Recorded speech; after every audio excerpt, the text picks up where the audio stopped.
Imagine this. You wake up tomorrow and the entire world is made of perfectly flat stone. No dirt, no forests, no winding trails. Just miles of smooth gray rock stretching to the horizon. Then a giant metal beast rushes past you faster than a running cheetah. It roars louder than thunder, yet inside, humans sit calmly as if nothing is wrong. Nobody is running. Nobody is preparing for danger. Nobody seems afraid. You stare in disbelief. The world has gone insane. You are an ancient hunter-gatherer. You have somehow been transported 30,000 years into the future. Everything around you violates the rules your brain evolved to understand. The blinking lights, the endless noise, the crowds of strangers, the impossible abundance of food. You are perfectly safe. But your brain does not know it. Not because it is primitive, not because it is broken, because it was built for a world that no longer exists. And modern civilization is about to become the greatest culture shock in human history. Welcome back. If we took an anatomically modern Homo sapiens from the Ice Age and dropped them into the center of a modern city, their first reaction would not be awe, it would be panic.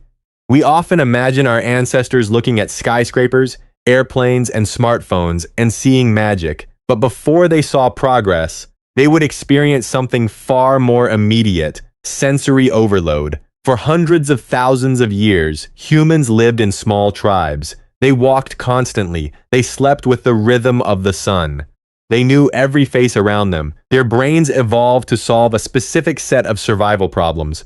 Then, in a tiny fraction of evolutionary time, we built cities, machines, and digital networks that transformed the environment faster than evolution could ever keep up. The result is a strange reality. We live in the most advanced civilization in history, using brains that were largely designed for the Stone Age.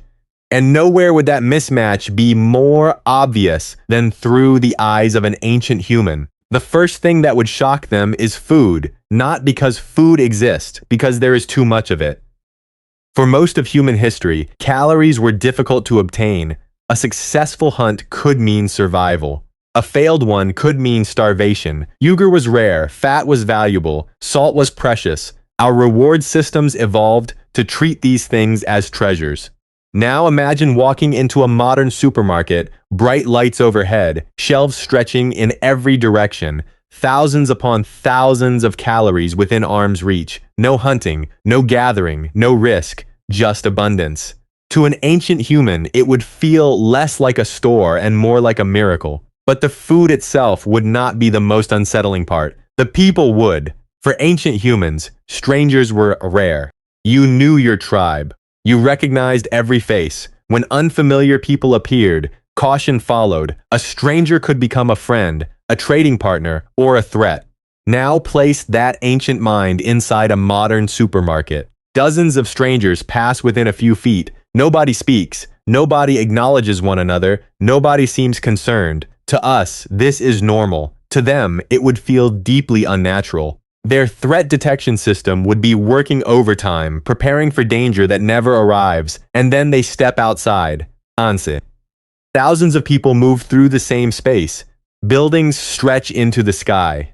Vehicles race across stone rivers faster than any animal they have ever seen. For the first time in their life, they are surrounded by more people in a single day than they may have met in years. Yet something feels wrong. No one knows one another. No one depends on one another. Millions of people live side by side as strangers. For a species built on cooperation, this would be difficult to understand. Then night arrives, except it does not. For almost all of human history, darkness meant the day was over. The sun disappeared. The fire became the center of the world. The body prepared for sleep. Modern civilization shattered those signals. Streetlights flood entire cities with artificial daylight. Neon signs glow through the darkness. Screens illuminate faces long after sunset. To an ancient human, it would seem as if humanity had conquered the night itself. But their body would not celebrate. Their biological clock evolved under natural cycles of light and darkness. Now those signals never truly stop. The world remains awake, always glowing, always demanding attention. Yet even the lights are not the strangest thing about modern life. The strangest thing is how little we move. Ancient humans walked extraordinary distances. Movement was not exercise. Movement was survival. Food required movement. Water required movement. Life required movement. Today, many people spend most of their day sitting. We sit while eating. We sit while working. We sit while traveling. We sit while relaxing. To an ancient human, a healthy adult remaining inactive for hours would seem bizarre. The behavior resembles illness more than survival. But if there is one aspect of modern life that might disturb them most, it is loneliness. Hunter-gatherers survived through deep social bonds. Food was shared. Knowledge was shared. Responsibility was shared. Your survival depended on the people around you. Being completely alone was dangerous, often fatal. Now imagine explaining modern life. Millions of people live in the same city, yet many rarely speak to their neighbors.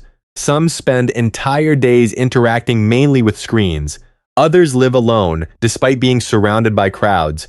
To our ancient visitor, this would seem like a contradiction. How can a species become more connected than ever while feeling increasingly isolated? How can millions of people live side by side yet struggle with loneliness? The question might genuinely confuse them. Then they discover the smartphone, a small glowing rectangle carried almost everywhere. At first glance, it would appear miraculous. A device containing maps, knowledge, entertainment, communication, and information from across the planet. But after observing it for a while, they would notice something strange. People check it constantly, while eating, while walking, while talking, sometimes while sitting together. The smartphone would look less like a tool and more like a trap. Every notification demands attention. Every message interrupts focus. Every scroll promises something just beyond the next swipe. To an ancient forager, the behavior would look familiar, matching. Always searching, matching for information, matching for opportunity, searching for the next reward, never completely satisfied. The technology would impress them. Our dependence on it would not. Yet despite all this confusion, something remarkable would eventually happen. They would adapt. Because adaptation is humanity's greatest talent. It is why our ancestors survived ice ages, deserts, forests, and countless environmental challenges. The impossible would become normal. The roaring machines would become transportation. The glowing screens would become tools. The strange rules of modern society would slowly begin to make sense. Because once the fear disappears, they would stop examining our technology. They would start examining us. They would see a species that solved many of the problems that haunted their world. Hunger kills fewer people. Disease claims fewer lives. Violence is lower. Knowledge is everywhere.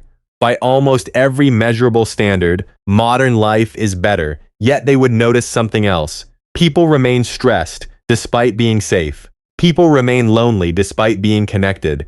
People remain dissatisfied, despite living in extraordinary abundance. The human brain evolved for survival, not happiness. The world around us transformed far faster than the brain inside us. Ancient humans never truly disappeared. They are still here, looking out through our eyes.